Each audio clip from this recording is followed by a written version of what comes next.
இது ஃபர்ஸ்ட் மலேசியாவின் செய்திகள் உங்களுக்காக.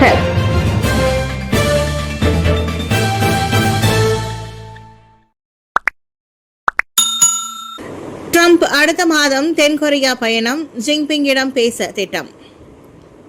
அமெரிக்க ஜனாதிபதி டொனால்டு ட்ரம்ப் வருகின்ற அக்டோபரில் தென்கொரியாவுக்கு பயணம் மேற்கொள்ள திட்டமிட்டுள்ளார். அவரிடம் முக்கிய ஆலோசனைகளும் சொல்லவுள்ளார். ஆசிய பசிபிக் பொருளாதார ஒத்துழைப்பு உச்சி மாநாட்டில் அவர் பங்கேற்க உள்ளார். இதில் வர்த்தக மந்திரிகளுடனான சந்திப்பும் நடைபெறும். இந்த உச்சி மாநாடு ஜியாங்சு நகரில் அக்டோபர் இறுதியில் தொடங்கி நவம்பர் தொடக்கம் வரை நடைபெறும் என்று எதிர்பார்க்கப்படுகிறது.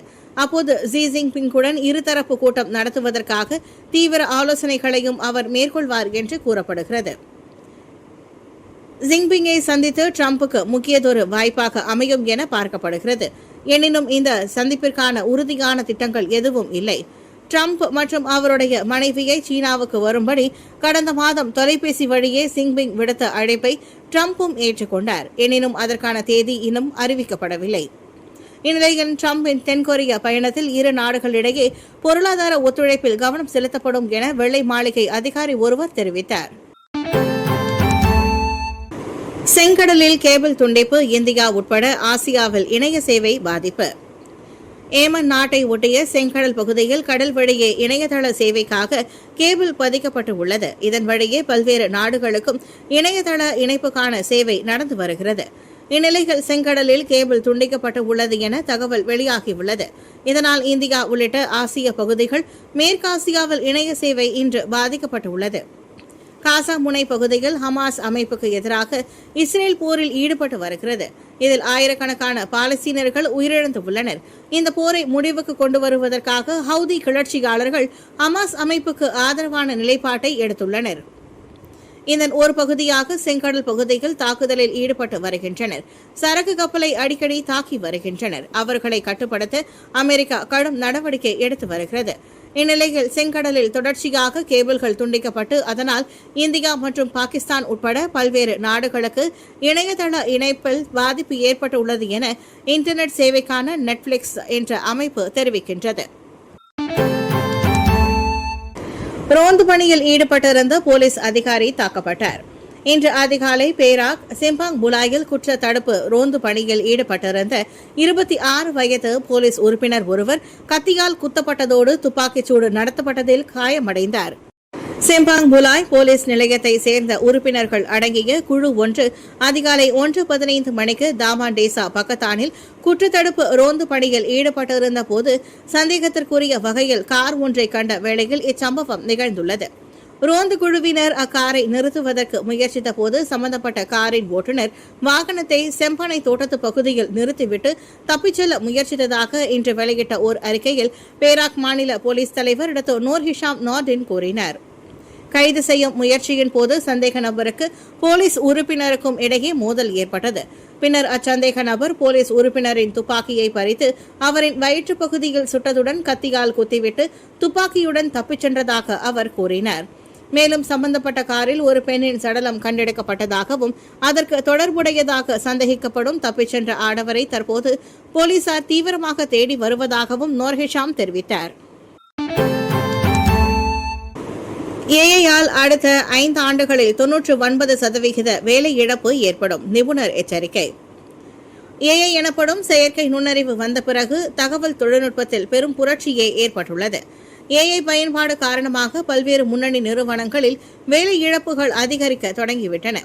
இந்த நிலையில் ஏஐ பயன்பாட்டின் அதிகரிப்பால் 2030ஆம் ஆண்டிற்குள் 90% தொழிலாளர்கள் வேலை இழப்பை சந்திக்கும் வாய்ப்புகள் இருப்பதாக லூயிஸ் பல்கலைக்கழகத்தின் கணினி அறிவியல் பேராசிரியரான ராமன் யாம்போஸ்கி தெரிவித்துள்ளார். அது மட்டுமின்றி இந்த வேலை இழப்புக்கு மாற்றாக ஆப்ஷன் பி எதுவும் இல்லை என்றும் கூறியுள்ளார். உலகம் முழுவதும் உள்ள நிறுவனங்கள் தங்கள் செலவுகளை குறைக்கவும் வருவாயை பெருக்கவும் ஏஐ அமைப்புகளை வேகமாக பயன்படுத்த தொடங்கியுள்ள நிலையில் இந்த எச்சரிக்கை முக்கியத்துவம் பெற்றுள்ளது. செயற்கை நுண்ணறிவு பாதுகாப்பு குறித்து தொடர்ந்து குரல் கொடுத்து வரும் எம்போல்ஸ்கி மென்பொருள் உருவாக்குபவர்கள் மற்றும் ப்ராம்ப்ட் இன்ஜினியர்கள் கூட இந்த ஆட்டோமேஷன் அலையில் இருந்து தப்பிக்க முடியாது என்று தெரிவித்துள்ளார். ஏற்கனவே பல முன்னணி மென்பொருள் பெருமளவில் பணி நீக்கத்தை தொடங்கியிருக்கும் நிலையில் அமெரிக்க நிபுணரின் இந்த எச்சரிக்கை பல்வேறு துறைகளை சேர்ந்தவர்களின் மத்தியில் கவனத்தை ஏற்படுத்தியுள்ளது. ராஜினாமா செய்கிறார் ஜப்பான் பிரதமர் ஷிகேரு இஷிபா. ஜப்பான் பிரதமர் ஷிகேரு இஷிபா ராஜினாமா செய்ய முடிவு.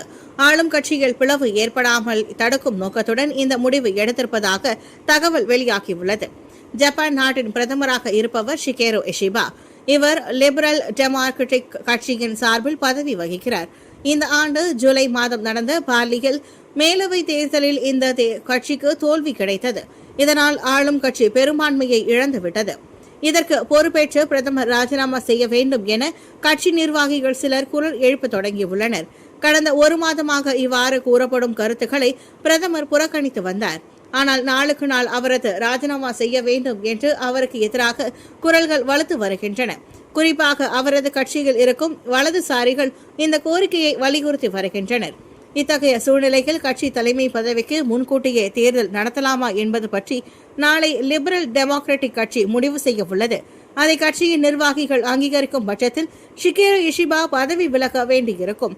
அதை தவிர்க்கும் நோக்கத்தில் அவர் தானாகவே ராஜினாமா செய்ய முன்வந்துள்ளதாக தகவல்கள் தெரிவிக்கின்றன. தமிழ் எழுத்தாளர்களுக்கு அரசின் உயரிய அங்கீகாரம் வேண்டும். எழுத்தாளர் சங்கம் கோரிக்கை. கோ சாரங்கபாணி, ஆதிகுமணன், எம் துரைராஜ், சா ஆ அன்பானந்தன், முருகு சுப்பிரமணியம் போன்ற பல பெருந்தகைகள் மலேசிய தமிழ் எழுத்தாளர் சங்கத்தின் வளர்ச்சிக்கு அரும்பாடுபட்டு உழைத்ததுடன் அதிகமான எழுத்தாளர்களையும் படைப்பாளர்களையும் உருவாக்கியுள்ளனர். ஆனால் தொழில்நுட்ப வளர்ச்சியால் எழுத்துத்துறை மீது ஆர்வமுடையவர்களின் எண்ணிக்கை தற்போது கணிசமாக குறைந்து வரும் நிலையில் இளைஞர்களை இத்துறையில் ஊக்குவிக்க மலேசிய எழுத்தாளர் சங்கம் பல்வேறு ஆக்கப்பூர்வ நடவடிக்கைகளை தொடர்ந்து மேற்கொண்டு வருகிறது.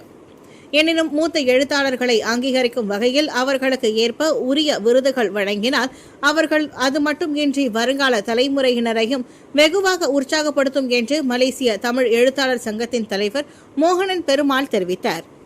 மேலும் இக்கூட்டத்தில் இணையம் மூலமாக படைப்புகளையும் உறுப்பினர் அந்தஸ்துக்கு பயன்படுத்த வேண்டும் என்பது உட்பட மொத்தம் 3 தீர்மானங்கள் வாசிக்கப்பட்டு ஏற்றுக்கொள்ளப்பட்டதாக மோகனன் பெருமாள் தெரிவித்தார்.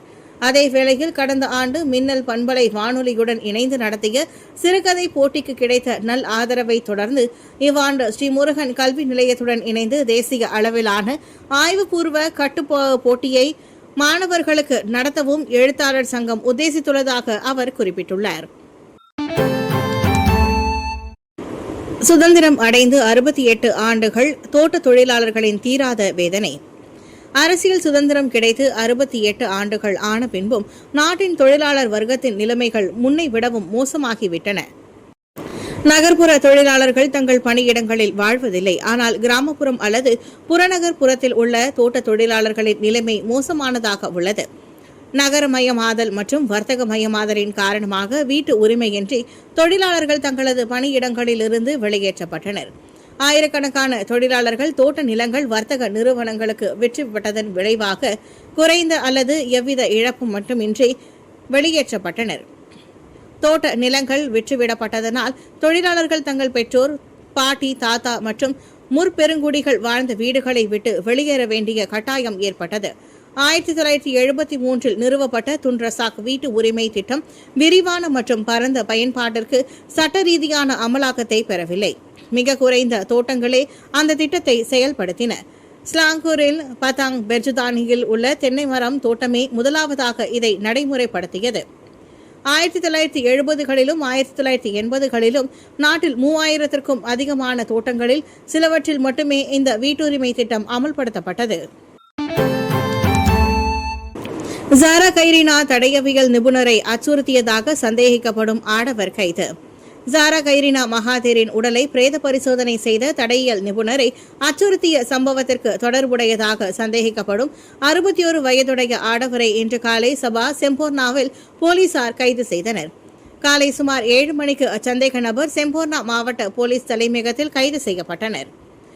குயின் எலிசபெத் I மருத்துவமனை தடயவியல் துறையின் தடயவியல் நிபுணர் டாக்டர் ஜெசி ஹியாவுக்கு எதிராக குற்றவியல் அச்சுறுத்தல்கள் கொண்ட பதிவை முகநூல் பக்கத்தில் பதிவேற்றியதாக கடந்த வெள்ளிக்கிழமை போலீசாருக்கு புகார் கிடைத்தது என்று சபா மாநில போலீஸ் ஆணையர் டத்தோ ஜவுதே டிகூன் வெளியிட்ட ஓர் அறிக்கையில் குறிப்பிட்டிருந்தார். ரெட்மி வகை கை தொலைபேசியை பறிமுதல் செய்து சோதனை மேற்கொண்டதில் அச்சந்தேக நபர் அமுங் கமாருடின் என்ற பெயரில் முகநூல் கணக்கை கொண்டிருப்பதும் சம்பந்தப்பட்ட தடயவியல் நிபுணருக்கு எதிராக அச்சுறுத்தும் கருத்துக்களை பதிவிட்டதும் முதற்கட்ட விசாரணையில் கண்டறியப்பட்டது.